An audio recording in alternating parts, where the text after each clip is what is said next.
Oh, Jesus. Okay, and with all of that, having just talked about The Last of Us and our horrible castings, we're back. Um, Absolutely excellent. Would any, you know what? I think we're gonna do a bit of a rotating kind of spectrum here. Moss, would you like to give a bit of a summary as to what happened last game? Alrighty. So, haha, joke's on you, motherfucker. I took notes. Um, Oh, Oh no.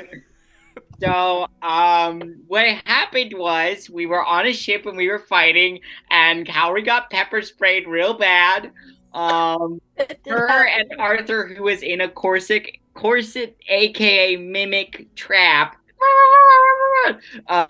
were brought up to the mast by the Duke, where my character, Rhyme Time, teleported his friends back down to safety and then shot the Duke off the mast, and put him in the ocean, where then her tried to get him out. He slipped because he's covered in silk, and then his friends put arrows like around him and pulled him around like a helium balloon for much of the rest of the fight.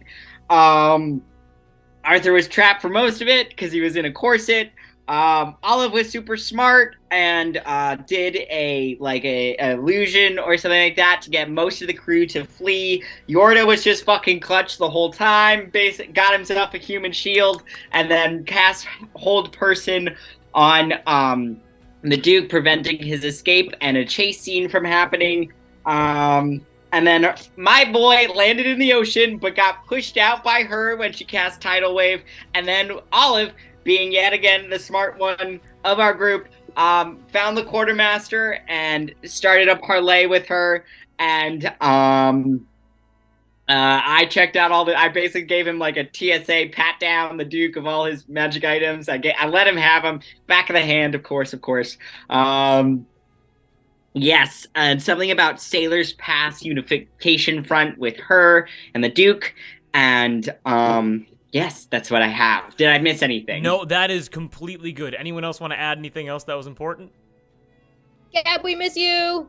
Yeah, we miss Yes, Gab, you. we miss you. And as you can see, her will be indisposed this session. What that means, who can say? But I have a couple questions for everybody before we get going.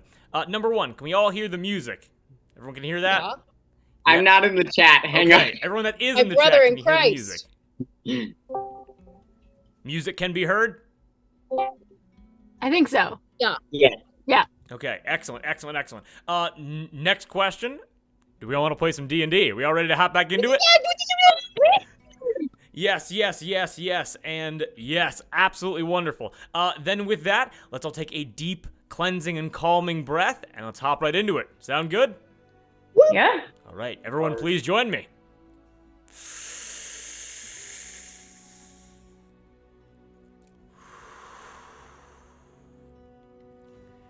And everything after the breath, it's canon. Well, guys, congratulations. You're able to make friends with the Duke. I'm so proud of you. Great job. Pat yourselves on the back. Resolved without casualty or even major injury, only having a few people be cut up, only one of them being a member of your party, the other one, that just being the Duke's crew from friendly fire. So we're all good there. Because of that, all of you having successfully gotten through such turmoil and began a parlay with the Duke, I'm going to do a little bit of a scene transition as you all begin to move forward towards your destination of the Arbor and the PPVC. You traveled off of the boats, which, again, were not yours and were just common walkways. The crowds that are always walking around Altim were able to make way for you during the combat, but the second that conversation was begun, suddenly a absolute wave of people began overtaking you as you all begin to move back onto the large, dwarvish constructed dockways of Altim, are able to actually go to that, basically the stables for the horses that was described last time. The Duke thoroughly apologizes to all of you for the confusion and is going to pay for horses for all of you in order to have your travels north towards the Arbor be shortened. All of his crew, you basically clear the place out renting the horses, there being a sister location within Big Belly to then return them. just near the PPVC, the entrance to Simbleton, the district of Simbleton, and to Kipyup, and you all begin trotting off north. For several hours, you guys are able to patch yourself up, along with the Duke's crew. Apologies are swapped from the crew to you. Whether or not you guys apologize to them is completely up to you, and you're all able to take a short rest because of this. So feel free to take a short rest. Yes. I should open my character sheet. And as you guys are taking a short rest, do you mind if I describe what you see as you approach the entrance to the Arbor proper? Yar. Yar! Yar. Yar indeed. So as you're taking that short rest, as you continue north from Altum, you reach the nearest section of the dock to the Arbor, that being the port of Big Belly, a place where merchants and successful pirates offload gold, weapons, and materials deemed necessary to have by the 6 head rolls. But as you look past Big Belly and its many weighed-down ships with sunken, low hulls, well, you see it. A massive slanted dock, 8 or 9 wagons wide. Cowrie, you know this dock well, as the last time you were here was several days ago as you were running from your life away from Rahi Liha. You see this to be an exit from Ancraft and an entrance to the Arbor, as well as an exit from the Arbor leading into Ancraft. As you stare at this entryway, you realize that the buildings huddled closest to the docks are complemented by a nice shade, shielding them from the hot and dry summer sun. Above them, you see palm leaves, dozens of yards wide and dozens of yards long, and they hang 5, 10, 15 stories off the ground and are supported by palm trees with unfathomably large trunks. 20 pirates would have to hug arm and arm along the circumference before they could encircle it completely.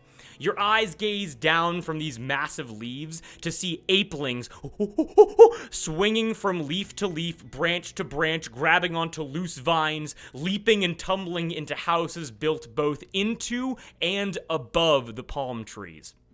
Further down from there, you watch as hundreds of people scurry about, ferrying both packs and wagons, water tanks and livestock, bounties and celebrities alike. To the west of this entrance, you see the district of Simbleton, the district heading all things relating to knowledge, home to the Wall of Words, the Symbol Palace, the Symbol Readers, and the primed Privateer Venture Corporation, better known as the PPVC. To your east, you see Kipyup, the district heading all things healing and spiritual, home to the Aphrodite Temple, the White Gowns, taverns, inns, brothels, and schools galore. And to your north, you see the main vein of road acting as an extension of the center district of the city, Ubhav, run by none other than Yasa Six Spirals herself, with her partners keeping the peace. Well, our briny crew, welcome to the Arbor proper, you guys! You made it! Excellent job! Yay! So we level up now, right? Oh, under no circumstance. Rhyme will do a quick stretch, touch his toes, and go, all right. So, while I was talking to my contacts, we have several options for getting you unpossessed. Am I allowed to do this, Drew, or should we wait? You can certainly tell people what you want the plan to be. But again, like all the players here understand the weird nature of this session, given the person of one of the main facets of this arc being indisposed currently. So go ahead and say whatever you want to say.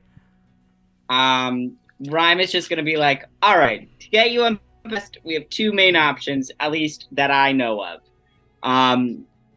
One of them, pretty extreme. We go to Yasa. She, of course, can get the demon out. Whether or not you'll still be there is up for debate. Second option, we can go to the Temple of Aphrodite, find the head angel there. It's a dude named Gladriel. Not 100% guarantee that he'll be able to exorcism you. But if he does, your survival is much more likely. So you're the one who's possessed. You've got the demon in you, so the choice is yours. Well, I would really like to get this demon out of me and not die. So we can start with the Aphrodite Temple, and if that doesn't go, then we can go to Yasa. Because I do want to go to Yasa just because I got my own little side agenda going on. Yep. Uh, Yeah. It probably would be a good idea not to go meet her while you have the only escaped pardoner inside of you. be a great story to tell her after, though. If Like, she hey, let if she you let won't you believe who live. I met. Hey, girl, hey. Yeah, so, Aphrodite Temple before Yasa. I'm in agreement Awesome. there. The Kipyup is the district that has like nice taverns and inns and stuff, and so if we need to find a place to like live for a little bit, probably should go there. Well, there's also the Triple S Tavern here in Livenlane that I'm sure we could.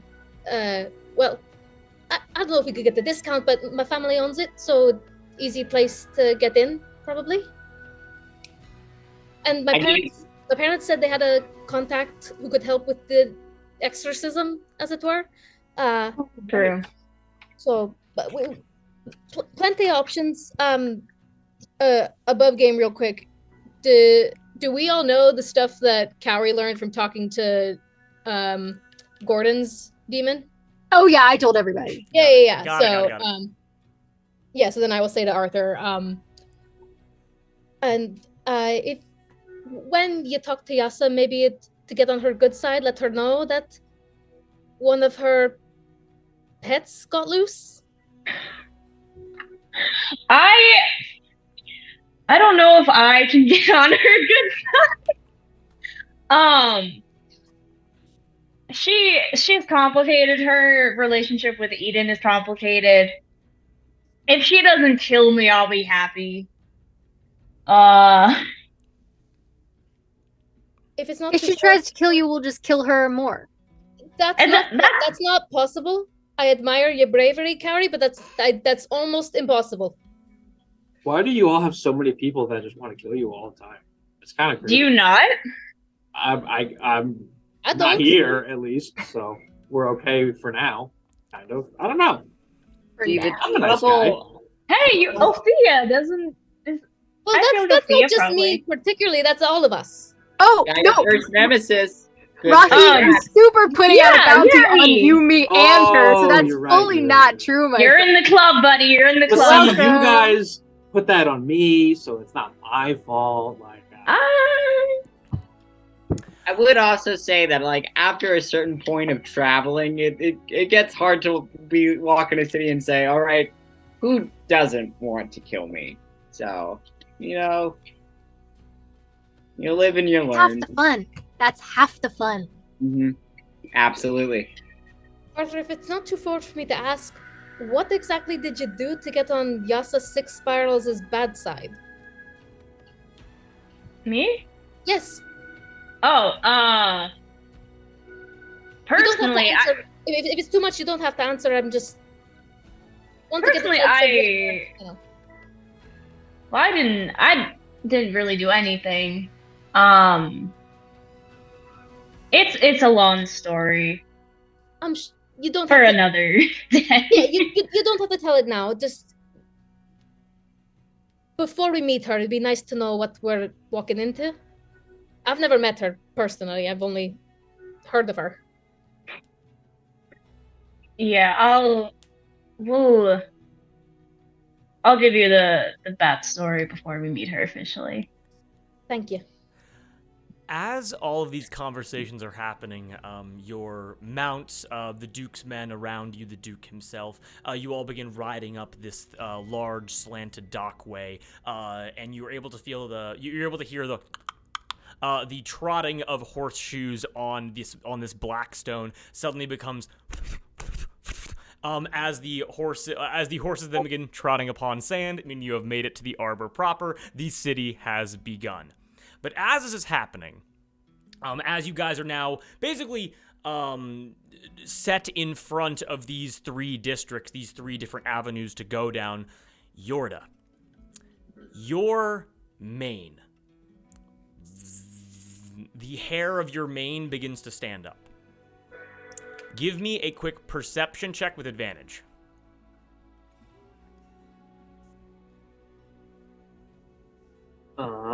That's gonna be a 19. With a 19, you understand, like, okay, something right now is causing a charge which is resonating with me. Either the metal on your body or you, like, as a religious being, you kind of look around and you notice that within these little conversations here that have been taking place, whatever has been swapped between you guys and the Duke's crew, you guys and the Duke, Yorda, you look over and you see that her looks bad. Like, bad. You see that she is slumped over on her horse, her head being kind of hanging low. As you look over, her eyes are sunken in, and she is drenched in a cold sweat. And this is her, you said? Sorry. This is her, yes. Okay, I didn't add play on my activity. I got very using music in my ears. Okay. Can I, like, go over and make, like, a medicine check or something? So do you dismount? Do you just kind of, like, pull your horse over? I'll, like, giddy on over to her. Or As her horse. Not a problem. Now, as you are getting, so this giant Lehman, you clap your horse over there, and as you get close, you watch her eyes, like, rolling back into her head. Do you say anything to her before you make the check? I mean, is she, like, is she still, like, guiding the horse, or, like, is the horse just The kinda, horse is like, kind of on following autopilot? the pack. You see that her arms are fully by her side, not even touching the reins. Okay. I'll call out to Arthur and be like, has she ever done that before? Because I kind of, like, they're, like, the two buddies. No, I've never seen her do that before. Arthur, as you call back and as you say that, you see her go, and she clenches her entire body. You watch every single muscle that is visible tense up. Her jaw clenches, and her temples, like, veins appear in her temples as a slight 2-inch aura appears around her of pure white-hot electrical energy.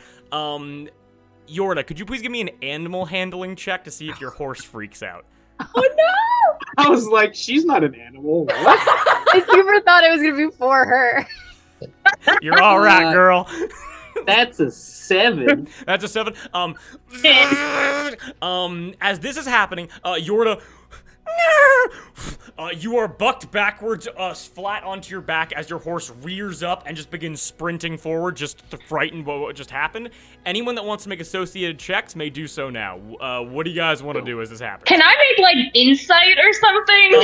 Is it like medicine, Arcana? What's the Arcana. Figure out what the fuck's happening. Yes, Arcana check, certainly. Insight check, yes. Can I get advantage because I've fought people that do I will fully allow that, yes. Can I have advantage because she is my bestie in this crew? Sure. I'll make an Arcana. Yes! What the hell? Yes. Ooh. Ooh. Yes! An Arcana check. Oh, You got a nat unnatural 20 on 20 Arcana? on insight. I got a 1. Natural I'm- or I think I passed out on the ground when I hit. you're just done. The horse is just See, sprinting I away. thought Yorda was rolling for hers horse for some reason. So I'm gonna go. So I'm gonna go around the I'm gonna go around the little organization real quick, and I'm just gonna point to people, and I'm gonna ask what you rolled and what you got. Okay. So Yorda, what did you get as you were kind of like knocked from your horse, laying on the ground? So what were you rolling for? I was rolling for insight on her, and I rolled a natural 1. So I think I'm just like either knocked out. The only thing you can see right now are the back of your eyelids. You are basically momentarily knocked out from just the concussing, the concussion of just hitting your head against the sand. Arthur, what did you roll? I rolled for insight. I got a dirty 20. Insight for dirty 20. With an okay. Insight of dirty 20. Cowrie, what'd you get? I was rolling for Arcana and I got a natural 20. Arcana for a natural 20. Rhyme, what'd you roll? I got an 11. 11. And then Olive, what'd you roll? I rolled Arcana and I got a 22. Holy shit, incredible. I'm gonna say that, like, Rhyme in this moment, Rhyme in this moment, you just hear Pax in your head go, it may be happening again. And I'm gonna say that Frost just, like, defensively grows on your fingers as some kind of like subconscious part of you goes into attack mode. You have not done anything hostile yet, but in your heart of hearts, you're like, I've seen this before, and I know what I've had to do with this before. Does that make sense? Yeah. It travels up his back, and he just grips the rein and has to like, and like defrost himself. Put himself in a microwave. And then it's going to be an insight check, correct, from Arthur? Yes. Excellent. With a 20, you said, correct? Dirty 20? Yes. For that, for an insight check, you look and you see her is clearly in pain. This is clearly hurting her in some way. She is with the blackouts that you've seen, with like her controlling her energy. Even though it seems like some other force overtakes her when she does what she does, this seems. With a dirty 20, I will say that there is a certain similarity in like just the 1 to 2 here of she blacks out, she gets her powers. There's like residual electrical energy. This is that like times 30. Like like before, when you get near her, your hair would like stand up, your feathers kind of like ruffle a little bit, kind of like start conducting a little bit of electricity. Now it's like, oh, she's a conduit of something really bad, and she does not like this at all. This is hurting her, and like whatever the ambient force that's giving her her powers is, this is not it. Okay. With a nat 20 from Cowrie and a 20, what was it again? 22 from Olive. Let's go, lesbian! Both of you, excellent job. You guys are able to clock all of that as well, concerning Arthur's insight check. Like, you know, like you're not in control, what is happening, what's going on right now, this is hurting her, obviously. You guys are able to look at her face as she falls off the horse into the sand and then rolls to her back as her body begins kind of curling up into a ball. Like, as, you know, muscles begin to tense as they are hit with electricity, it seems like her entire body is conducting significant voltage as her body begins curling up. But before she just kind of goes into the fetal position onto her side, you guys catch a glimpse of her face. A glimpse of her face, and it's strange because you hear this humming of electricity. But behind it, just for a moment, as you try to tap into whatever force is causing this, I'm going to give you both two things. One, you guys are able to see an outline of hers face in like electrical currents of white high energy momentarily leap forward just for about half a second and go and then Siri, yes, I know, I wasn't talking to you, that's probably why. You see this face hop off of hers face, screaming with eyes that are full of rage and sadness and violence before it disappears. That is the first one. And because of that, you don't know why you know this, but with a nat 20 and a 22, you both understand that something just caused this. This was not random. Whether it was caused by a force, some kind of deity, by a person, you don't know what, but someone flipped a switch and made this happen. Does that make sense? Any questions about that? How far did her face go off? Like, forward? Legitimately, I would say maybe less than 6 inches. It was like only you two were seeing it because you were like this is coming from somewhere. What's up? And you both were able to tap into that, and you knew what you were looking for. So like everybody else that was like Ryan being on the defensive, Yorda being unconscious, Arthur like being concerned about her as a person. Not to say that you guys weren't, but you guys were looking at you were looking at the cause of this and not the effect that it was having. Does that make sense? Yeah. Okay. Is the Duke still with us? The Duke immediately goes as he like hops off his horse and runs over to her and realizes that like as he runs up, you guys see his saber begin to be pulled towards her like it's a magnetic field. As he grabs onto it, kind of like steps back and just kind of looks around, concerned, not really knowing what to do because he can't touch her without being hurt. could I like give her some healing, or would that not? Well, just as soon as all this is happening, like all these initial reactions, like trying to figure this out, you watch as it goes, as her then just goes limp and just is now laying on the ground. And whatever, if you guys want to interact with her, you certainly can. The field dissipates, the magnetic field is now gone, and you guys can make whatever. Yorda, you wake up, and you can make whatever checks you want to do to investigate her. When I get up, can I run a divine sense real quick? I might be too late. Holy shit, you can absolutely do that. I can detect good and evil, sense anything affected by the hollow spell, location of any celestial fiend, undead within 60 feet that is not behind a cover. So, for that last part, what is the range on that? 60 feet. 60. Okay, got it. Yorda, your eyes wake up, you kind of get yourself to your feet, and you walk over to her. How do you cast this divine sense? What do you do to try to understand the fundamentals of this occurrence?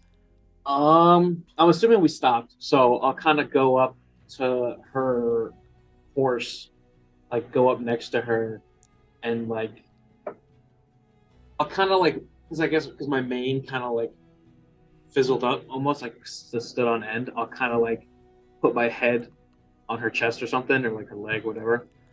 And that's how I'll do it. Literally no problem at all. And I'm gonna say this is gonna be the last thing that's gonna be done with this before I kind of like move things along. I'm just letting you, because I'm not gonna reveal too much here, but I'm gonna give you guys little hints. As you press your ear against her chest and you cast this divine sense, Yorda, without having to roll any checks, you are able you hear.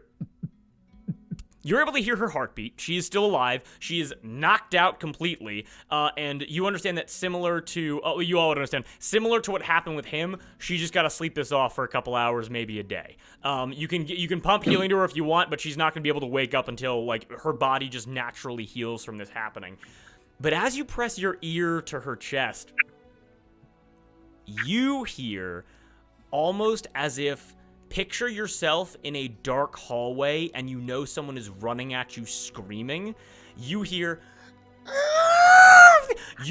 a wail, the same kind of wail of anger and sadness and violence that both Cowrie and Olive heard. And I'm gonna say that with that, you kind of like, just in surprise, you kind of push yourself off of her as you realize that there is a wraith within her.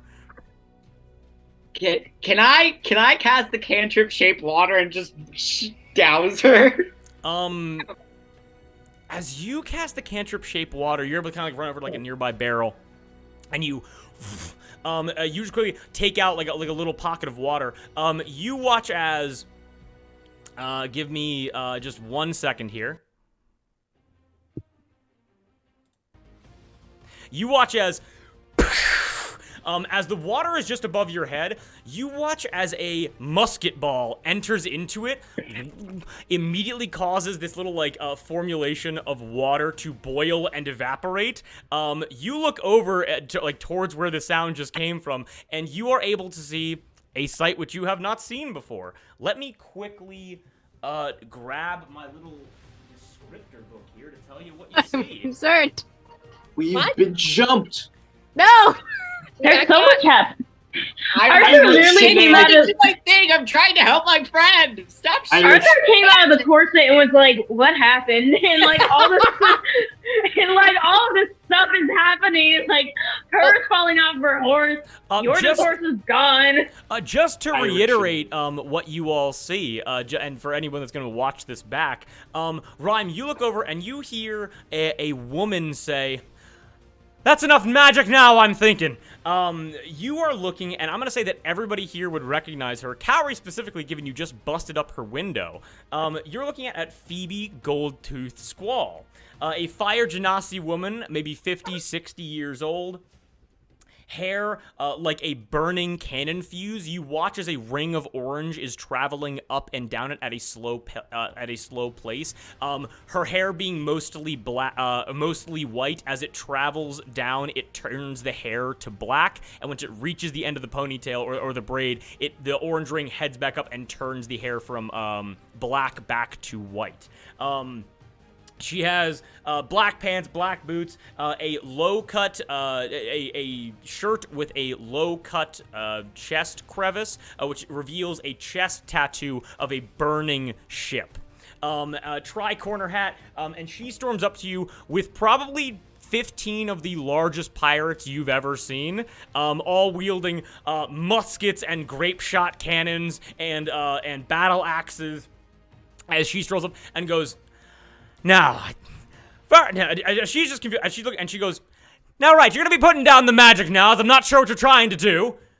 I could see you from a mile away." It's a cantrip. Aye. But it seems no magic was needed when your little friend there jumped through me window.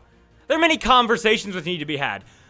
Why don't you ask the fucking Duke? I'm sure he has a great explanation. Ah, certainly. I didn't want to leave him out at all. Phoebe then, she takes out, the gun which was used to do that, she takes out, her flintlock pistol, maybe about double the size of what an average flintlock pistol size would be, as it has 3 separate barrels on a rotating cylinder just ahead of where the flintlock would be. As she draws this gun, points it at the Duke, and then walks towards him, as all of her crew does the exact same, and goes, "It seemed you wanted to come back to the Arbor a bit too soon. Memories are still a bit too fresh." As the Duke goes, "Ah! Phoebe, how could I possibly forget such a wonderful face? Of course!" As you see the Duke rapidly try to talk his way out of this bullshit. As these warriors begin kind of like disrupting the Duke's crew, just kind of like pushing them away, like kind of like, and just kind of like walking in between all of you. Any of you want to say anything as this is happening? Arbor's just as exciting as I remember. Rhyme like fully just like leans against the nearest wall, and you just start seeing frost spread across it as he doesn't like Phoebe. Okay. He doesn't like any of her fucking deal. I'm gonna. I don't know. What are you gonna do? I'm gonna say to her, Phoebe.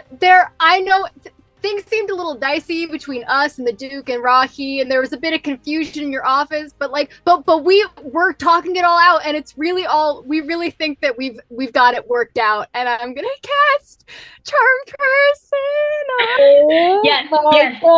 Yes.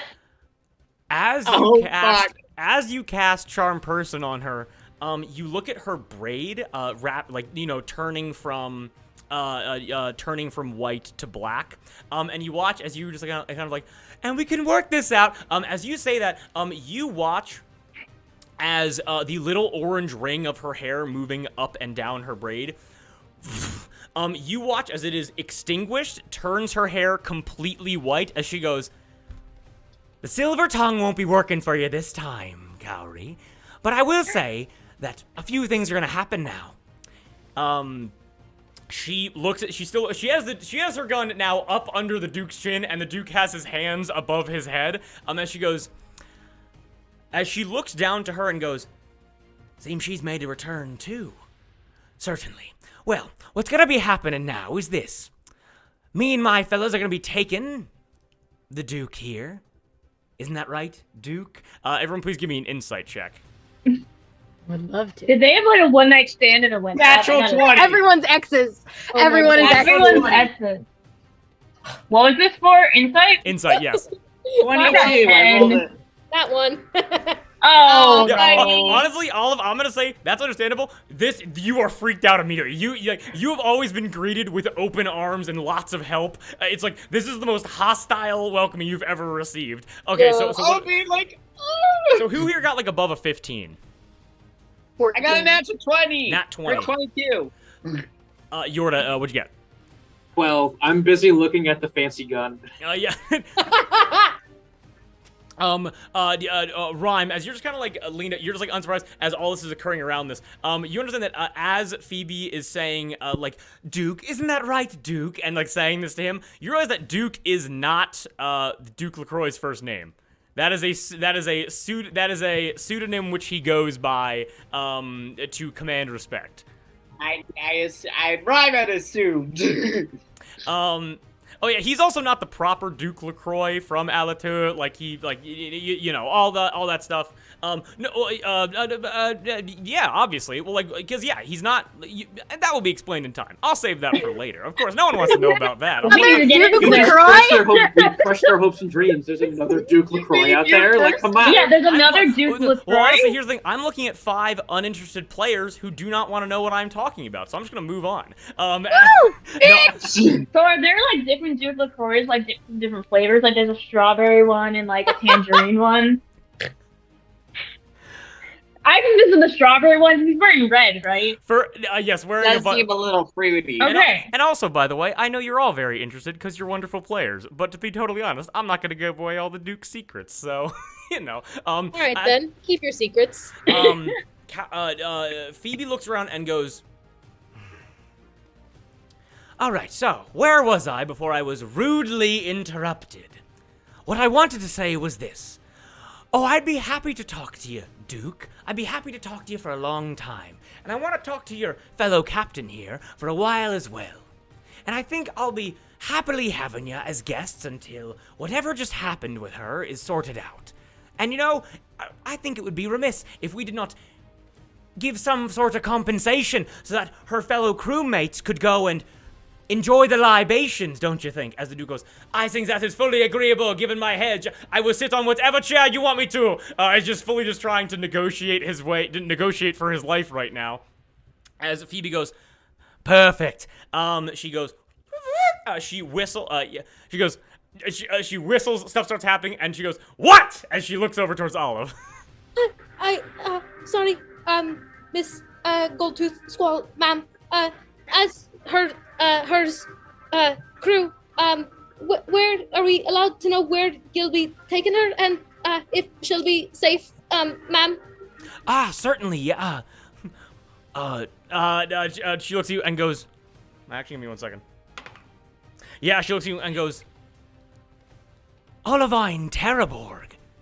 Yes. I'm sorry I yelled at you. I apologize. She still has her gun firmly planted under the Duke's chin as his eyes are just moving around, just like, what the fuck is going on?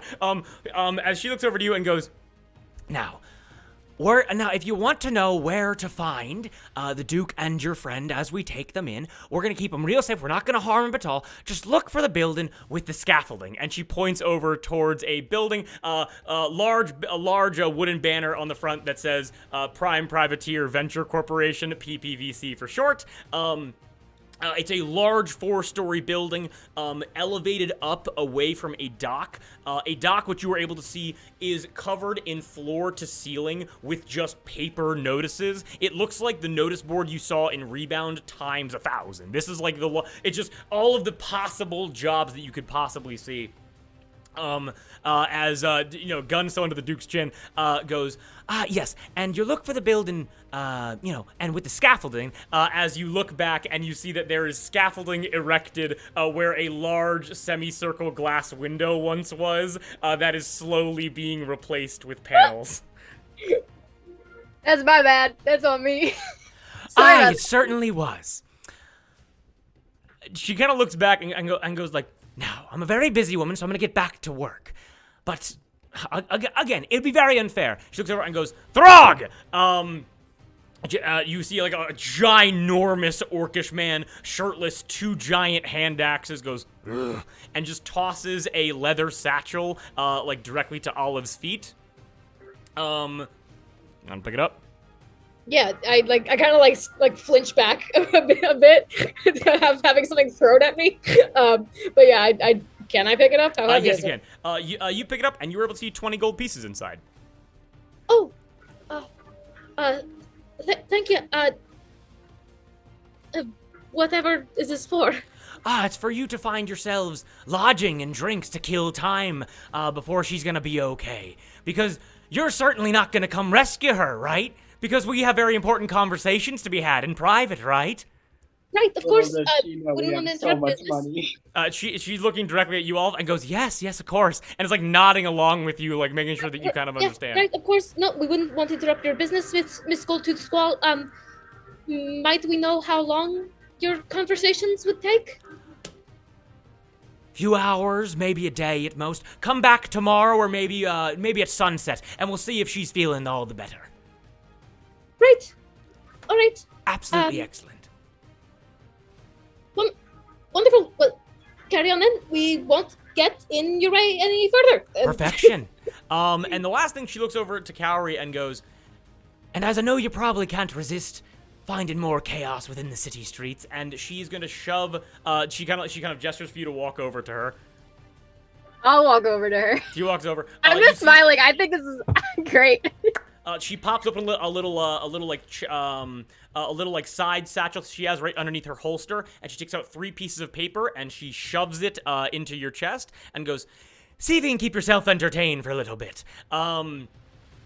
Giving you 3 random bounties. As she's then going to go, "Excellent, ta-ta, everyone." As she then turns the Duke around, pushes the gun into the back of his head, and pushes him towards the PPVC. As you see 3 ginormous, again, these like orcish fighters run over and go, hup, hup, hup, hup, and they grab her, pick her up, hoist her above their heads, and begin running behind Phoebe. As her is going to just be chilling in the PPVC until she's feeling better. And I will divvy out the 20 gold from Phoebe, so we each get 5 gold. I don't need it. Aw. I'll take his. It's the least I can do. You gave us 1,000 gold for the docking. I mean, you kind of did me a favor with it. It's so heavy. It's only. If you're offering gold up, I'll take it. All right. She gave us. I'll give Yorda 2 gold. 2 gold. 2 of your 5? Thanks. Yeah. I hold up the papers and I say, she gave us papers with writing on them. I just. Oh my god. I gesture for Cowrie to hand it over to me. I give them to you. I read them. You read them, excellent. Yes, feel free. Olive, please read the first one. I'm gonna send it in the world background tab right now. Okay. Sounds. And there are 2 more coming after. If anyone else wants to read it, I will definitely let you. First piece of paper says this. Oh my god, wait. You would like me to read? Read it out loud, please. Yes. Okay. Should I read it in character or out of character? Hey, Totally up to you. yo, sorry. Must find a party of 6. Hello, my name is Tior Fedorov. I apologize for the capital letters, but this is the only way to convey the urgency of this message. If you come across Cowrie Shadrach, AJ Axel, Olivine Terraborg, Arthur Aves, her, and Rhyme, do not let them leave the Arbor. I am currently waylaid in the well by all 3 families, and although the stories I am being told are fascinating, I am working diligently to find passage to the Arbor. Heed my words, they cannot be allowed to travel until they understand the importance of one another. Reward 600 gold. Can I? So do we just get the money if we... Free money. So, we did it, right? We did it. We are Who's the- missing one. Jack. Who's Tior? How do you guys know this guy? Oh, man. Posted about you? Right, you weren't there. Tior is a lovely wizard man. We met him in Rebound, and until now, I assumed he was still in the Balar Fortress, which is where we left them. But it seems to me that when we were in the food chain, did Tior message me or someone else? Message Cowrie. I'm trying to remember if I ever told anyone that. I assume at some point I must have, because Yeah. he messaged me while I was dying and was like, hey. I don't really remember what he he said, well, basically he said, I just got out of Balar Fortress. Where are you guys? And you said, hey, we're in the well getting our asses kicked. And then he said, I'm on my way. And then you guys said, no, just go to the Arbor. And then he went, and basically to find good passage, he had to go to the well to get passage, and now he stopped there. Okay. The importance of each other. Can I do it like an Arcana check on that line or a history check on that line? Oh, oh my God, Rhyme! Are we supposed to learn the importance of friendship? Rhyme, I want you to give me the fattest Arcana check with the fattest amount of advantage you've ever had. Let's do it. Who's this other person? Don't I'm looking at make the paper. I'm trying to read. I'm like, who's this other person? AJ? Who's this guy? There's some guy. No. He was a part of our group before he moved on to a better job. He He's probably kidnapped. we Maybe don't- worse. We don't Oh. know that yet. We don't know that yet. So he sounds like Alright, dead I'll- meat, like total waste of space, like some like shrimpy, No. scrawny, like He was built like a right, stuff thumb. like that. No. That's not what Ours we're is like he's about saying. this tall and like can't even reach. If I'm This honest, I tall think is up to like my kneecap. Like, come on, Yeah. he's like nothing. You could get you could slice your Achilles tendons before you could He was figure out short, that. but- Oh, don't say that. That makes me. if I'm being honest, we might be dead. We might have been dead without him. So Exactly. True. So, Rhyme, what do you get? I got a total of a 15. With a 15, I can't give you any specifics, but I will say the assignment that you're currently on, Tior's message to all of you, potentially, because, and I will tell you this, when given these assignments, Rhyme, you are like sometimes you're given everything, sometimes you're given limited information. It really depends upon the clandestine operations of what you need to do. In terms of this, it's possible that the Spellbreakers have more information they have not given you. And it's possible that Tior discovered information, perhaps the same, perhaps just information that is different but just as secretive, and it's possible these two things may be linked. And you realize that, like, I'm going to say that in this moment, as Pax goes, there seems to be more to learn as of yet. As you kind of hear that in your head, you realize that there's more to learn still.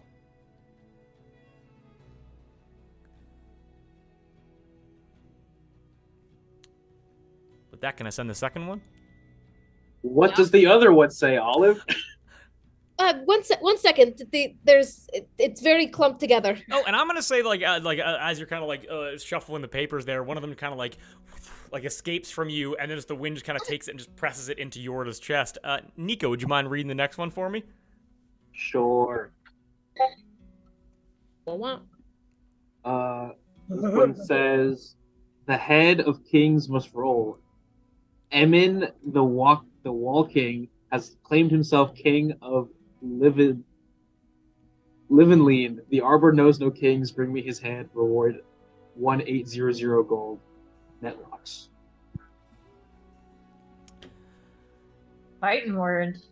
Dang. To those of you that have been in the Arbor for a while, which would be Arthur, Cowrie, and Olive, no check necessary. Netlocks is the head roll of Livenleen. Wow.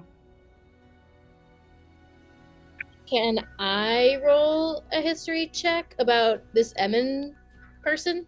Yeah, for sure. Would I know who they're talking about?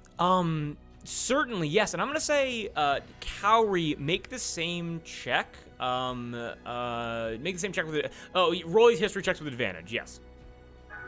Both of us with advantage? Yes.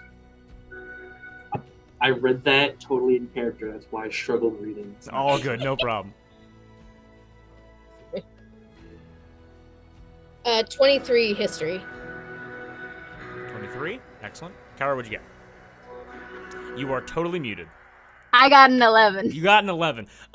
Honestly, Cowrie, the fact that Barnum did a good job of, like, you didn't, like, follow him around, but, like, his friends were definitely your friends as well, and he had a lot of friends. You don't know anything really about Emin, and that probably speaks to what kind of a person he is. Does that make sense? Yeah. Olive, it would make sense that you would understand who Emin is, as Live and Lean is where the Triple S Tavern is located. Emin, with that, you actually learned some connective information here. Phoebe is the leader of the Thieves Guild within Simbleton. There are multiple Thieves Guilds across the Arbor. Not every district necessarily has one, but within Live and Lean, Emin the Walking is the leader of the Thieves Guild within Live and Lean. You understand him to be a large, I'm going to say with a 22, I'm going to say you haven't met him personally. God, a 22. You know what he looks. A 23. Yeah. You understand what? Perfect. I'm so sorry. You know what he looks like. Let me actually just 1 second here. Excellent. You know what he looks like. He is a large, 7.5 foot tall, wide, stocky, fluffy, horned minotaur. Nice. And you actually understand where he resides as well, as your parents and your siblings were probably told many times to not venture here in fear of running into whatever goons he has lurking around. You know that he lives at the center of a large, I don't want to repeat the word too many times, but a large collection of buildings within Live and Lean, a massive complex, 16 acres total of solid living, of basically, imagine this. Imagine instead of like city blocks with like alleys and like streets cutting through them, imagine it was just solid building all the way around. 16 acres of just solid wood that is completely, that it's just complete interior.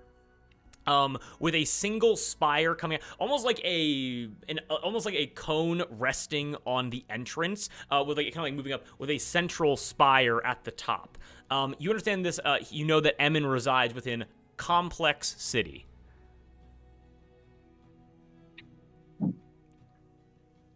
Gotcha. Sounds easy enough.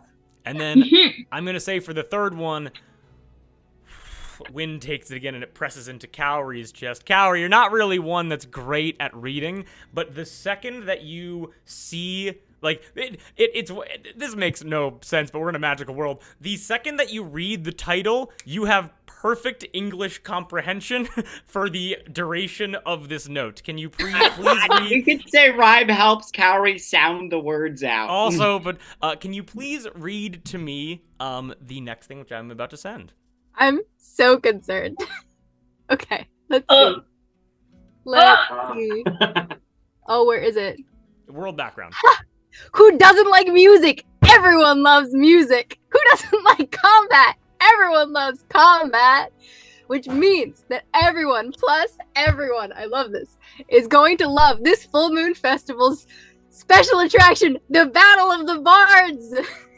Enjoy this chest-pumping trumpeting of the legendary Pax Pockydons.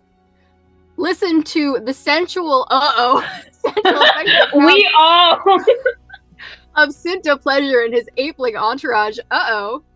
And the third batch of contestants. Who are they? Who are they? Well, it could be you. All you need to do is find Cutter Jack, the olive-skinned machete-wielding powder boy, and he'll send you over to the right people to see if you've got the chops. And if you win, well, only a legendary prize would befit such talent. Up for grabs is the one and only, whoa, no, Loot of Thulthot Eter the First. So what are you waiting for? Find Cutter Jack, get sorted, and get ready for combat like you've never seen before. From Iggy, Captain of the Arbor, Head of Capshore. More pit fights. Cowrie, now if you don't go in there with that loot and play up a fucking storm, what are we doing here? What are we doing here? I mean, last time I prevented you all from going to a bar our party, we had to run out of a city on a ship. So you know what?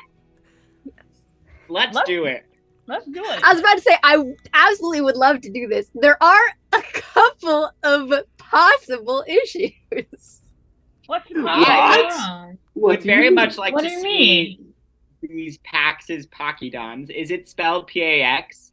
Or did I mishear? No, Pax Spelled Pachydons. PAX. Yes. Oh. Wait, so like Pax in my head? P-A-X, Or- yes. Okay, cool. Pax. Oh, So, also, but we should maybe check in with the Aphrodite Temple just to like get an appointment for you. Probably a good idea. Maybe. No, put 'cause me on the schedule. Yeah. also, stop me if Cowrie doesn't know this. I don't remember if this got back to Cowrie, but wasn't it sounding like that the Dame Slayer might have been the Aturs in the first place? So Wasn't that a thing?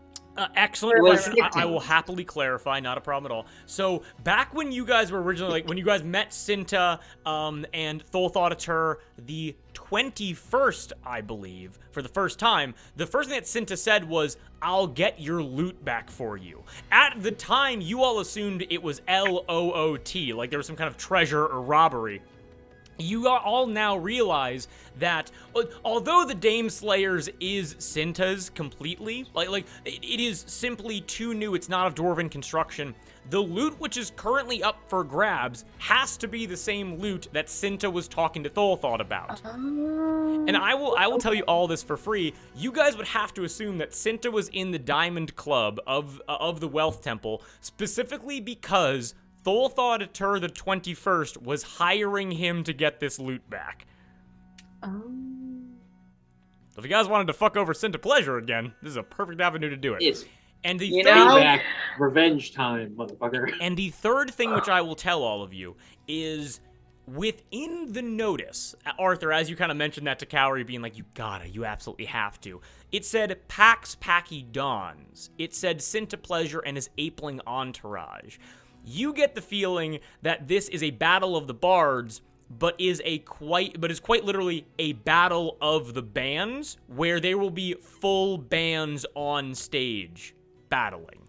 So not only can Cowrie participate, your band up to a certain limit can have people in it to help. So Can I? Charisma Yeah, casters, let's fucking get it. I'm real good with wind instruments. Yorda is definitely like a bass player or something. Hell yes. well, it's gonna be like chess boxing. It's like the thing that I told you guys about Tony Parmesan, where it's like where super good at chess, terrible at boxing, or Oh God. I can't sing, play a musical instrument, or perform. Have you ever tried? The only songs I know are old fucking choir songs about Lathander. So, you know, But like you can hold a tune, right? I mean, this is a battle of the bands. I'm pretty sure they don't want to hear like, oh, no, you know. No, but you can learn a new song. But like if you have the voice, you know? And it sounds like it's combat as well, and I know all of you can hold your own in a fight. I can do that. I can guarantee that more than I can guarantee. I haven't sung I have the perfect in over job 10 to years. if we do this then, Ryan. I don't know what it's called, but it's like, it's the shape. It's like, it's got like 3 sides. I don't know what it's called. But you Triangle? like hit it. That thing, yeah. You should play that. That's almost Super more easy. insulting. And then you can Actually, just no, drop it. professional yeah. triangle players exist, and you're valid. Well, above all, I mean, we're not. Who knows how long we'll be here? But above all, I think we can all agree that we want to support Cowrie in this, especially since they didn't get the chance to do so back in the well. Absolutely. Good point. Guys, Maybe we should just like touch in with your family first, Olive, yeah. to just make sure that, like, you know, if this Battle of the Bands does go like ass up. We at least touched base with people before we had to run out of this city yet again. Right. Well, the full moon festival's not for how long until the full moon festival? As long as it takes until I think it's ready. So And we have to talk to Cutter Jack. Cutter Jack is staying at the Triple S Tavern anyway. That's where he told me to meet him if I wanted to see him again.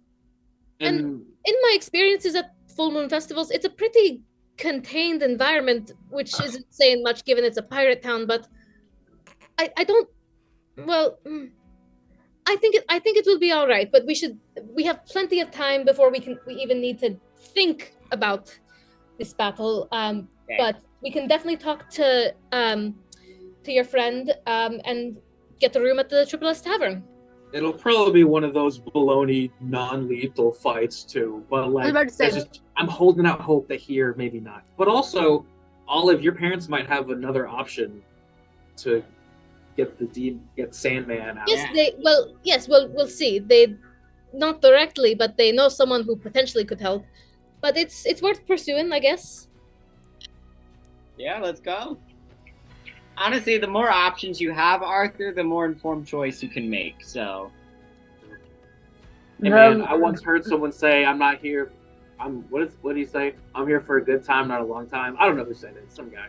Lorda, I've noticed you've been carrying around that Arbor tourist pamphlet that somebody gave you as we stepped off the boat. This thing's got a lot of great stuff in it. I mean, like, for a beginner like me, it's pretty helpful. I also see that you bought yourself a T-shirt that says "I love the Arbor" on it. No, I didn't.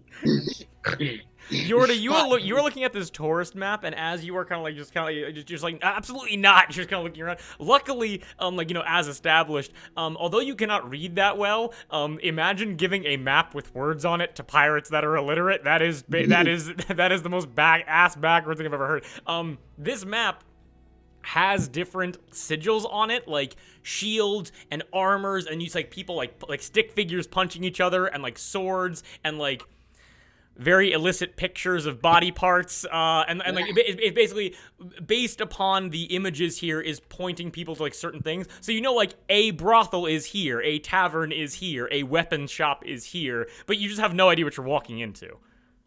Word. If I'm good with anything, I'm good with maps. The words kind of trip me up. Yeah, there you go. On top of that, I would love to spend some of the gold that I still have left over. Yeah.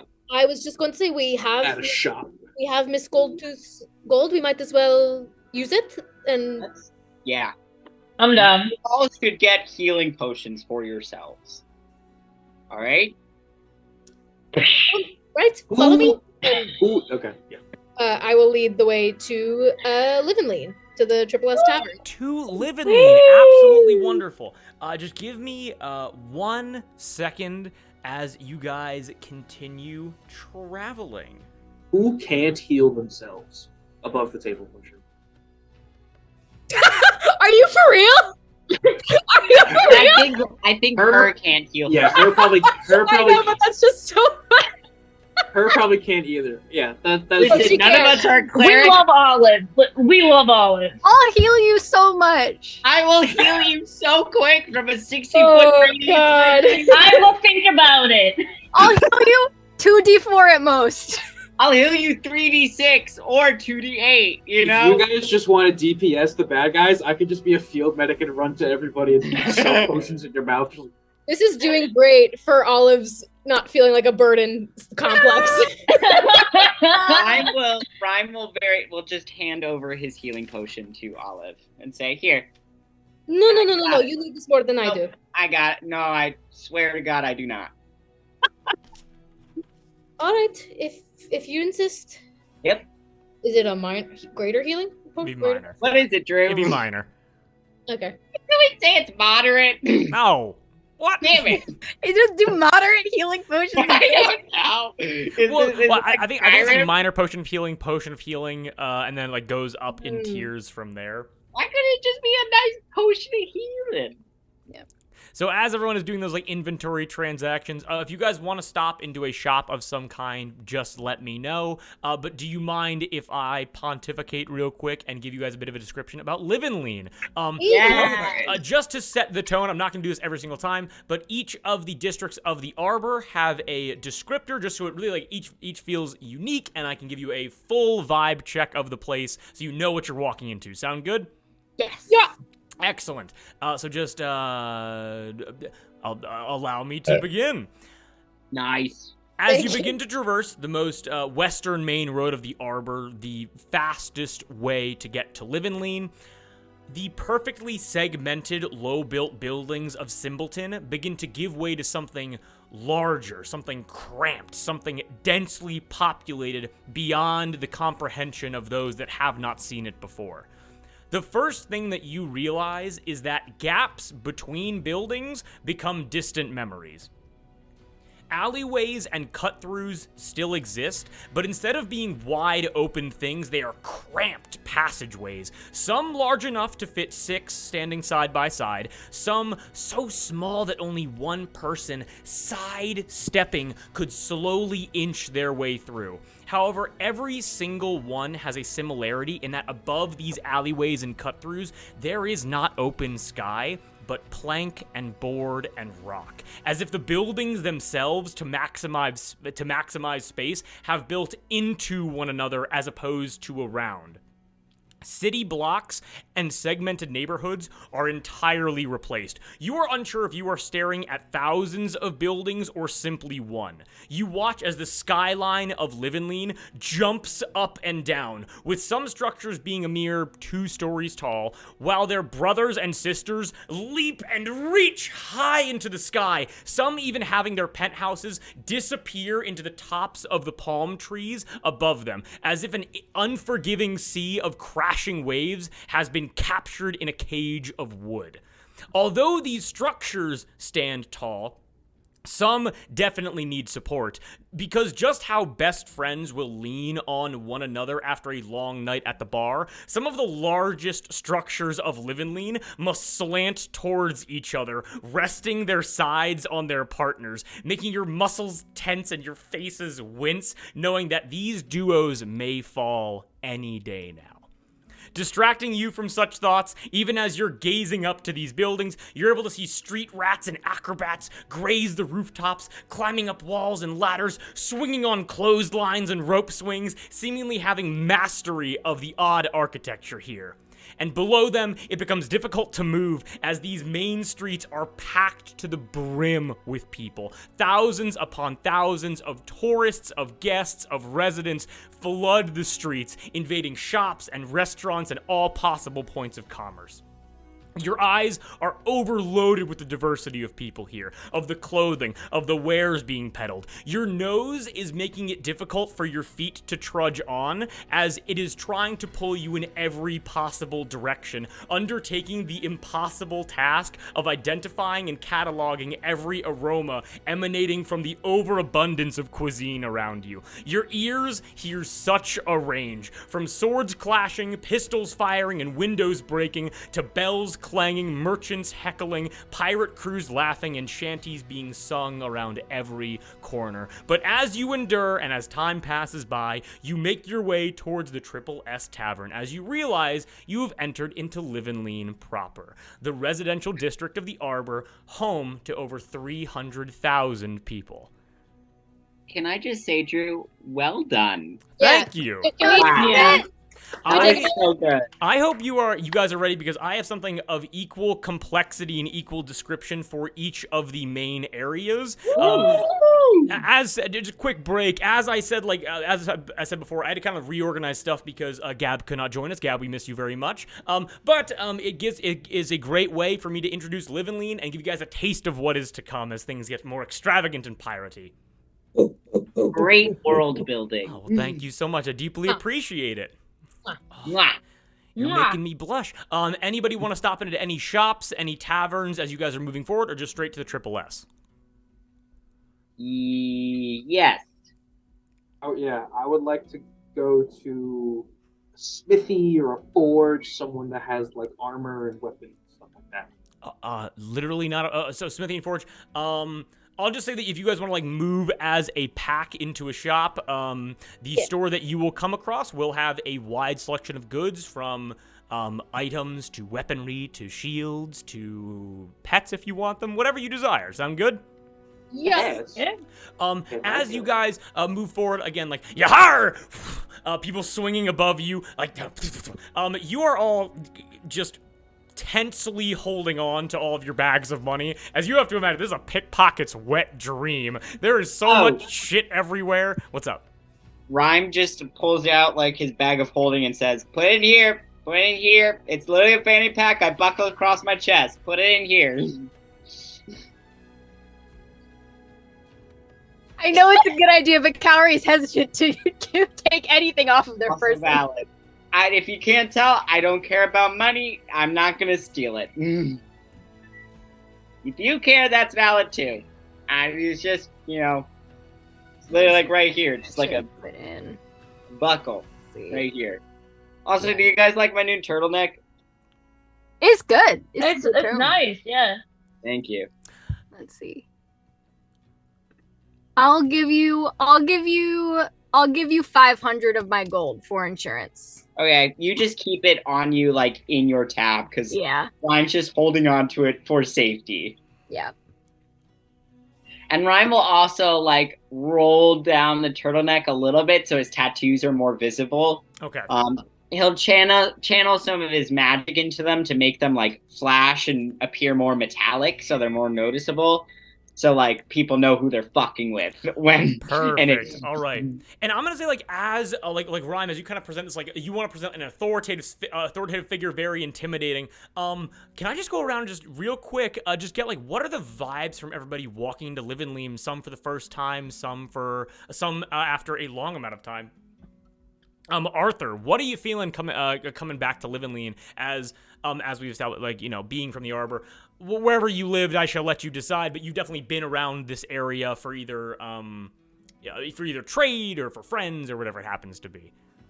Yeah, so Arthur, so he hasn't been in the Arbor for a while. Hold on. Sorry, I had to skip the ad on the music. But so he hasn't spent a lot of time in the Arbor since he was probably younger, before he like really got into pirating. So there's definitely a nostalgia to it. But I think it's definitely not lost on him that he's here for a certain reason, and that getting Lawman out of him and moving forward in rescuing his crew again is kind of his main priority and has been. So while he's walking around, there's kind of also like a bittersweet air to it, where he's not just here to load up and have fun and like revisit places and just goof around and restock. It's kind of like he's definitely more somber and serious, and kind of on a mission. Okay, absolutely makes sense. And Cowrie, returning back to the Arbor, just give me a little bit of history for you. How long you been here? How much have you seen? How long has it been? What are you feeling?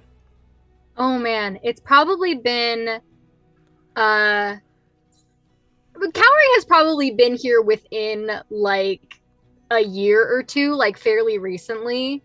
Because I assume like Barnum, with all of his like contacts and jobs and whatnot. And truly just like Cowrie feeds off of being around so many people, and just specifically like these are their people, so they are just like in their element, having a great time, will probably snatch a coin purse off of a person or two, and is just like, and is so like, and there's maybe not to the extent of the seriousness and the stoicism as Arthur, as Cowrie is not a very serious person, but there's certainly a little bit of bittersweetness because they're so excited to be here with like this amazing crew of people, but is also thinking about the crew that is currently missing from them, and is just doing their best to, they don't have to try very hard, but there is a little bit of effort to smile through it and be having 100% good time. Got it. Rhyme already kind of displaying that stoicism. What do you think? What's going through your head? Can I roll an intimidation check? Yeah, you certainly can. Yes. That's a 1, but I'm gonna flip my coin. And that's a natural 20. That's a nat- Oh my god. Highs and lows. Have time. For a 27. Ryan, let me know what's going through your head as you're walking by, and I'll give you like a little bit of a flavor thing. Rhyme, though he's doing a very good job of not showing it, Pax knows this. Rhyme does not deal well with fire, and having somebody literally be the embodiment of fire get so close to him was not, like, he's already on edge. Like, there's already, like, I feel like as he walks by people, they just shiver. Like, they feel the cold coming off of him. Like, back straight, chin up, like, fully, like a mom in a mall. He's power walking, and, but, like, he's tense, and, like, if you, like, looked a little, you could see the muscle in his jaw is, like, clenching a little bit as he's just, like, he's trying to be in work mode, and it's proving more difficult than it usually is. Okay. But even as you say that being more difficult to be in work mode, you watch as like a human man walks up to is like walking past you in the ground, and you just hear him go like talking to someone like next like a younger kind of like 18, 19-year-old kid and go, and this is how it's done. And then you see him try to grab onto like your bag of holding. He like grabs on it. He goes, oh, as you look him directly in the face as your tattoos begin to go. As he goes, yeah, shit. As he pulls out a dagger, drops it, and then just runs away and goes, we gotta lam it. And then he just begins running into the crowd, with a nat 20. And you can pick up his dagger if you want. So, I was missing one anyways. Sure. Her has 2 of my 3 daggers. Hey, you'll get them back eventually. Yorda, being in this place for what I believe to be the first time, what do you think? What do you feel? Yorda's definitely a little bit awestruck because where he comes from is definitely not this densely populated. He's used to more nature-y, lots of like, what's the word? Foliage and stuff like that. So it's a little daunting, but he likes the aura and the vibe of the Arbor and how rowdy it is. So he's excited to see what it has in store. Okay, absolutely excellent. And I'm gonna say, Yorda, that as you are walking along, interesting what it has in store for them. Apologies to the pun, but as you think of the word store, as you look up, you're able to see a large sign with essentially having to represent the wares within, using, without words. You see a large sign that has the name of the place attached to it with small tiles hanging underneath it. And you're able to see 3 separate rows of tiles having 3 tiles each for a total of 9, representing armor, food, wares, repair supplies, certain kinds like daily goods, things like that. And you're able to see the name of this shop being called Impulse Buy. With that, Yorda, as you clock that, Olive having walking towards the Triple S Tavern, being back within a place which is very familiar to you. How do you feel? What do you think? Yeah, I think anyone paying close attention would notice that this is one of the first times Olive's ever walked with confidence, where because she is so familiar with this place, she knows the way and feels comfortable leading this group in the direction that she's so familiar with. Because even though this is not her home, being here is like coming home, is just basking in the energy of chaos, and like, she gets bumped around a little bit, but kind of like an experienced mosh pit goer, she kind of like rides the wave of it, where it doesn't affect her. It doesn't impede her movement.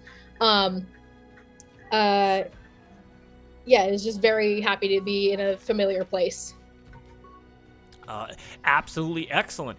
With that, Yorda having clocked the impulse buy, everyone having these like mixed emotions, mixed feelings as you walk amongst these massive crowds. Do you guys want to head towards a triple S, or do you want to head into impulse buy and see what you can scrounge up? We go shopping. Yeah, I'm good to I mean, if Olive, you want to go No. It first, just, and we can meet you there. It doesn't no. matter. It. Well, first of all, no offense. Well, no, you had Arthur and Carrie, but no offense. I feel like y'all might get lost without me. Not to just. Not lost. It's just a longer journey. Yeah. Well, no. I'm happy to accompany you because it just dawned on me I should probably not come to the tavern empty-handed. So I could find something here while y'all get what you need to find. Sounds good to me. Shopping. Not a problem at all. Shop. Shopping indeed. Let's go to the mall. You just Today- got coconut mauled. And as you got guys kind of like moving through the crowds, you're able to slip past a stream of people coming in and out of this building, built into the ground floor of one of these large collection of towers, as I described before. And as you enter within, pretty standard shop. Wooden shelves scattered around the outside of the building. A door for entrance, a door for exit with such a dense population. Shelves in the center. Some of them actually chained off, some of them glassed off, some of them just open. You see people grabbing different foodstuffs, bringing it up to a counter. Placing them on scales and then kind of like equaling it out with gold. As the scales come to be leveled, the gold disappears into dust. The objects are snagged and they then walk out of the room. As you are able to hear, "Well, hello, everybody!" And you are able to look up, and I'm going to send what you see in the NPC chat right now.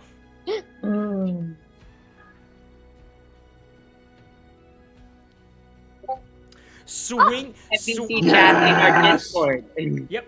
Nice. NPC chat in the Discord. Swinging amongst ropes which are hanging down from like the rafters of this shop, swinging from like ladder to ladder, because there are ladders on the outside of the building leading up to higher shelves, which would be impossible for those who are not 10 feet tall to reach. Swinging around, being like, "Welcome to the Impulse Buy, everybody! My name is Thrill of Life, and may my objects give you the thrill your life desires." And just constantly moving, keeping a watchful eye on all the customers, but also just kind of giving a show to entice people inside. What is his name? Thrill of Life. My brother. I don't say that. Meow. Actually, give me one sec. Hold on. Wow. Someone did a ball of yarn. Yorda, do you call out to Thrill of Life? No. Okay, no problem. Come on. I mean, I can. No, I you mean, don't have well- to. All right. As you guys move around, let me just explain what's going to happen here. As you guys move around, given this is the first shop you're finding within the Arbor, you're able to find that document that I sent a long time ago. You are able to find any objects here that are on a general store list, on a blacksmith's list. You are also able to find magic items that are common variety. So if you guys actually have a plan of what you want to buy, I don't have a set list for you, but you're able to find anything that catches your eye of that variety. Yeah. So just let me know what you want to do. Is it like common or lower, or just common stuff? So it'd be common and uncommon. Yes. Swag. Is anybody here not looking for a specific item? I don't have anything specific in mind, so if there's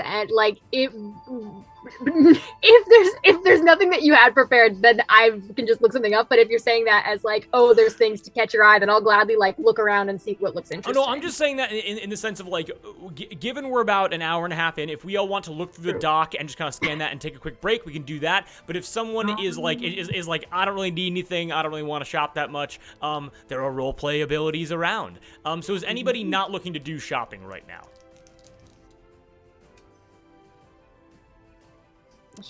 I think everybody's going to want to do some shopping. That sound good? Yep. Yeah. Nice. With that, Deafening silence as we're all like, no problem at all. With that, we're going to take a very quick break, and we will be back once everyone has been watered and fed, and they have shopped to their heart's content. See you soon, everybody. Mwah.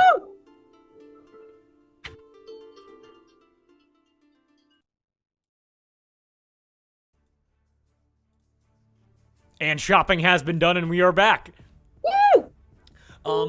As you walk in, I'm actually, as you all are able to grab the items which you need, we actually just quickly go down the list, of what everybody got. So just quickly just shout it off. It's a mystery. Okay, As in, I don't know yet. I'll go first.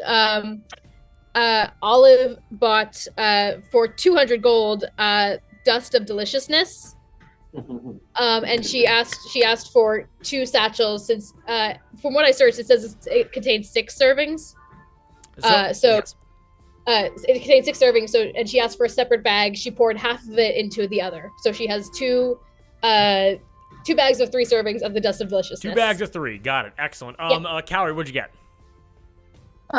Cowrie got a masquerade tattoo. So like finds a magical needle and I haven't decided what the tattoo is yet. No problem. Has a tattoo on their left forearm and can cast disguise self with it once a day. And also got a potion of healing. Wonderful. And I'll say, like, because you don't have the tattoo yet, Thrill of Life, it comes down and it's like, and understand one thing, the needle can act as a very tiny wand if you do not want the tattoo yet. Ooh, that's exciting. I like the idea. Of course. Ryan, what'd you get? Sorry, I'm staying on. I'm pulling up. Okay. So Rhyme has gotten the another potion of healing just to replace his own a potion of healing, potion of water breathing, and the dust of disappearance. Okay, absolutely killer. And Yorda, before you tell us what you got, you hear as wood creaks and you hear a whooshing through the air as this Bengal tiger tabaxi man lands beside you as you're kind of looking at this like mithril armor encased in like thick like bulletproof glass as he goes, "It is exquisite armor, is it not?" It is, and it would suit me very well. It would. But it's a bit steep for what I have right now. Certainly. This is the strangest thing, as you are not the first Leonin of great size to view this armor, to look it over and be dissuaded by its high cost. Really? You get a lot of Leonin coming around this part of the Arbor? Well, I'd say we certainly do. We have such a grand amount of people at all times, but what I will say is that someone of your stature, someone of your strength, I have seen only one other person in the last few weeks that could possibly compare. Really? And they also, they came in looking for this armor? Not for the armor specifically. I believe they wanted to steal things, as is a very common thing which occurs. But there are certain systems set up so that it is impossible from this store. I think when I told them how much it cost and that it was impenetrable glass, they quickly pulled up their hood and ran out the door. Impenetrable, you say? You're certainly welcome to try. If you can break the glass, I shall certainly give the armor to you. If I break the glass right here, right now, you'll give it to me, no questions asked, no strings attached. How about this? Is that what I heard? If you're able to break the glass, I shall give you half off. 1,500 gold for the armor, then. take a swing at it. Why not? Excellent. Give me a Can Rhyme do an Arcana check on this glass? Give me 1d20 roll. Rolling that 20. I didn't. Not. No. I was doing an Arcana check. Oh, okay. The glass, if I could give Yorda advantage, Okay, as a got help. it. You were to what'd you roll? What am I rolling? You're just flat rolling D20? a flat d20 check, and you're trying to get a 20. Oh, baby. I have a coin. First one's an 8. Oh, shit. Natural 20. You got a natural 20? I don't know if you can see the music note. Yeah. It's a natural 20. Yo. Oh, thank the coin system. You damn. watch as Thrill, his eyes go wide as you're like, all right, as you back up and you pull out the biggest warhammer he's ever seen. A comically my large God. warhammer, one could say. You're around you. You hear, "Oh, look at him. He's actually gonna do it. Gonna look at as like Thrill just kind of says, it's not even magical glass. It's just something that looks very thick. I didn't think he was gonna be dumb enough to try. As you slam your warhammer into the crease of the corner of the glass, you watch as your warhammer bounces off. And you watch as one crack emerges and then swiftly goes and spider webs around the case and shatters into glass. All the pirates go and just begin screaming and just say, woo! And then you see some pirates try to jump towards the armor as Throw goes, everybody back now! And pulls a sword out, kind of like, goes, get out of here, you vultures! And just kind of like swings it at some of the shoplifters and goes, get the armor now, they're going to take it from you! I will happily leap onto the armor and hold it close. As you leap onto the armor, he says, just take it up to the, front and put 1,500 gold onto the scale. Sounds good. Thank you for being so accommodating. I will be sure to spread the good word about your shop.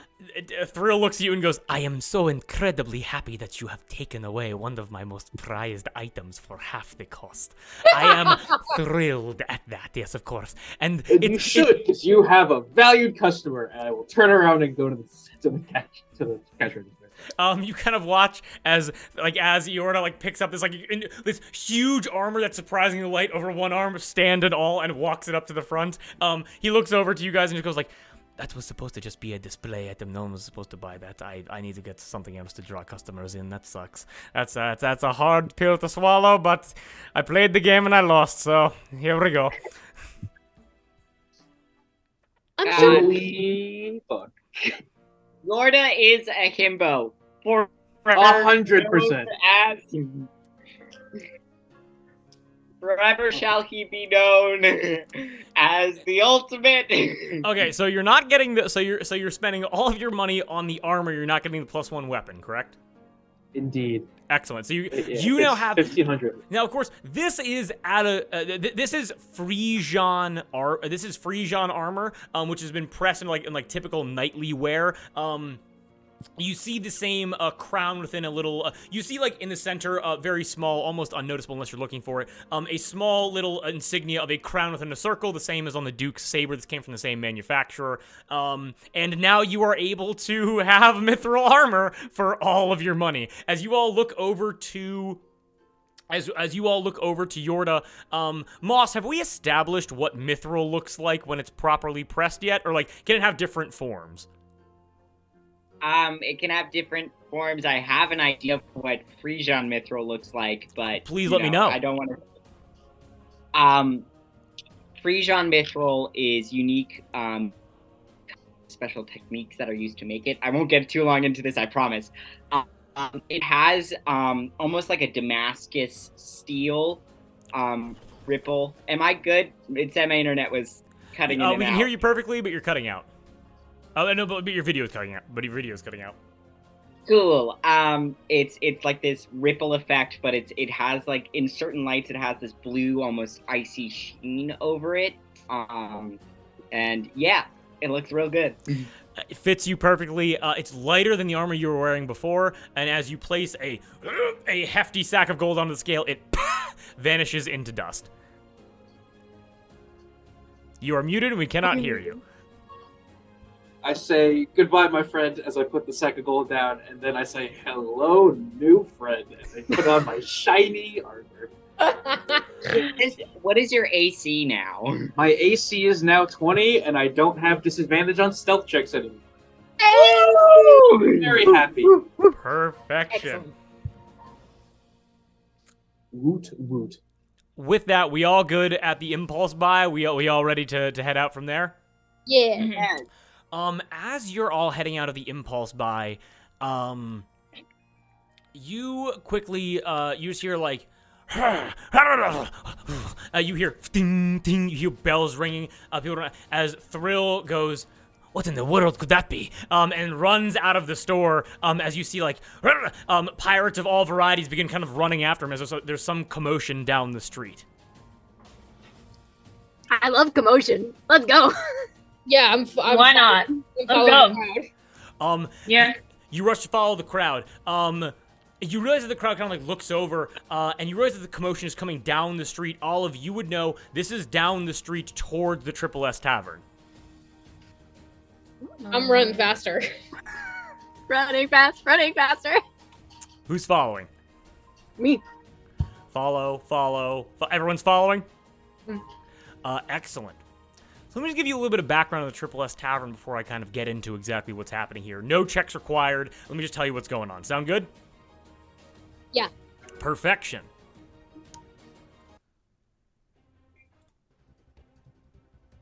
One second. Perfect. So you've all at least heard of the Triple S Tavern before, and I mean before you all helped construct one within Rebound, the place where all the servers are fine to the face, smiling with all their straight white teeth, where the pours are generous and the food is divine, where you enter with a bad mood and a chip on your shoulder, and you leave with new friends, all of you smiling, singing, and swaying back and forth. Triple S Tavern, everybody. 50 yards long, corner location, 3 stories tall, with balconies and windows and tables and servers and drinks and food and music galore. But as you guys are running as the commotion commences, something is off as you approach. The sounds of shanties that are audible all throughout Livenleen begin to die off and are replaced with screaming. The streets of Livenleen are no longer lit by candles and street lamps, but rather, as you grow closer to the Triple S, take on an ominous orange glow. And instead of the smells of sweet drinks and savory food in the air, you, all of you, as you're running, huffing and puffing as you're sprinting, smell smoke. As you rush forward and see the Triple S Tavern in its prominent 3 stories tall, prominent corner location, you are able to see, tall and wide in all of its glory, erupting into flames. Pirates race to draw water from wells and crack open barrels of water. You see patrons rushing from inside, set aflame, rolling in the sand, trying to put themselves out. You watch as this is an entire crisis relief squad. As if one building goes up, it is possible this entire district could go up in flames in a matter of minutes. You hear the screaming of those still trapped inside as the windows and doors are drenched in flame. You all understand in this moment that although there are bodies aplenty rushing to do what they can, without action, all those still inside will perish, along with the brother and sister buildings around this integral location. You guys want to help out? I immediately, not giving a damn for the consequences, I immediately create water. Cast create water on the doors. Absolutely incredible. I'm gonna fully acknowledge that. Before we hop into this, could I get a loose initiative roll from everybody? Yeah, sure. So roll initiative. Put it in the Zoom chat, and I'm gonna tell you how this is gonna work. Oh no. We'll have a... Oh, not 20! Not 20! Nice. Yes. Oh, thank God. We love it when it's poetic. Oh, I got a 2 and I flipped my coin. Thank God I did. Oh. Oh my god. That's a poetic nat 20. Oh, God. Universe knew that you needed it. Mm-hmm. Also, Nico's a dungeon master? What? How did that happen? What is going on? I have the power. No, you do not. Be gone. All good. Oh, good God! Hey, Because guys, I I opened had- the chat and it moved everything around. Guys, Mika, I you had You're should've gonna access- just delete us from I had reality. You could have I had just access said the to- Triple S Tavern just isn't burning You could, anymore. it's not on fire anymore. You could have just said it. I had access to the whole Google Doc for like a half a second, guys. I couldn't see anything. I tried to command A, but I couldn't copy paste. But I couldn't. So, see it. so let me know if this is a system that we can kind of get behind here. Loose initiative rolls are a way for me to keep track of everybody, so everybody gets the chance to pop off. This is not going to be a set combat where where like, if necessary, I will go down the list and ask how you guys help out, skill challenges, whatever you think is appropriate. But the loose of the initiative count comes in now, where if someone is doing something that you want to help out with, if you want to double up your turn, if you want to help somebody out, if you want to combine abilities, just let me know and we'll roll with it. But I will be crossing off names just so we get to everybody. That makes sense? Yes. So, there's no time to lose. There is a fire, and you guys gotta put it out. Next time on Palm in the Fist. Are you kidding me? That is where we're gonna end tonight's session. Debated. Oh. Everybody get ready for Palm in the Fist, episode 3. No, we're in episode 3. Episode 4, Olive, It Must Burn. Ooh, It must. Fire and rescue episode. all of it. Ha, ha, ha, All ha. live, it must burn. Oh, I think it's real excellent. funny, Drew. You're so Olive funny, Drew. You're burn. so funny. Making this happen. But I must ask, as I do at the end of every session, ladies and gentlemen, are we all having a good time? Yeah. Yes, yes, yes, yes, and yes. I love to hear it. Welcome to the Arbor. Welcome to Live and Lean. Welcome to the Triple S. Little bit of a side quest taking place here. Some chicanery occurring with the Triple S Tavern. You guys excited for? I mean, you guys want to play more D&D? You want to come? You want to come back? You want to explore the city? Yes, Please. yes. So much good, freaking juicy world building. Jeez Louise. Yeah. Well, I know that if I set the blocks for it now, like if I set the foundation, it's gonna be way easier because literally like now on I can just say, and you guys go to Live and Lean, and a perfect picture will appear of what that is. I'm laying the grounds for the future. Moss, you look concerned. I'm not. It's just I'm frozen. Oh, Oh yeah. I'm trying to pick a pose that won't like have me look like I got punched in the face.